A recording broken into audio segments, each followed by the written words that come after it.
Operation ముందు తినొద్దని డాక్టర్లు ఎందుకు చెప్తారో తెలుసా? దానికంటూ ఒక కారణం ఉంది. మనకు చిన్న ఆపరేషన్ అయినా, పెద్ద సర్జరీ అయినా డాక్టర్లు ఇచ్చే మొదటి సూచన ఏంటి? అదేంటంటే ఆపరేషన్ ముందు ఖచ్చితంగా ఏమీ తినకూడదు, తాగకూడదు. ఈ నియమం వెనక ఉన్న ముఖ్యమైన ఆరోగ్య రహస్యం ఏంటంటే, శస్త్రచికిత్సకు ముందు ఆహారం తీసుకోవడం వల్ల కలిగే ప్రధాన ప్రమాదం అస్పిరేషన్. అసలు అస్పిరేషన్ అంటే ఏంటో ఇప్పుడు చూద్దాం.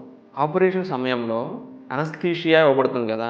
ఆ ప్రభావం వల్ల శరీర కండరాలు విశ్రాంతి పొందుతాయి. ఈ సమయంలో కడుపు నిండుగా ఉంటే అందులోని ఆహారం లేదా ద్రవాలు పొరపాటున శ్వాసనాళంలోకి వెళ్ళి నేరుగా ఊపిరితిత్తులోకి చేరే ప్రమాదం ఉంది.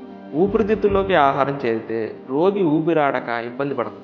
ఇది నిమోనియా లేదా ప్రాణాంతక ఇన్ఫెక్షన్లకు దారితీస్తుంది. ఈ ప్రమాదాన్ని నివారించడానికి శస్త్రచికిత్సకు కనీసం 6 నుండి 8 గంటల ముందు మన పదార్థాలు తీసుకోవడం ఆపాలి. డాక్టర్లు కడుపు పూర్తిగా ఖాళీగా ఉండాలని పదే పదే హెచ్చరిస్తారు. ఈ ఉపవాస నియమం అనేది మీ ఆపరేషన్ సురక్షితంగా మరియు ఎలాంటి సమస్యలు లేకుండా జరగడానికి తీసుకునే ముఖ్యమైన జాగ్రత్త.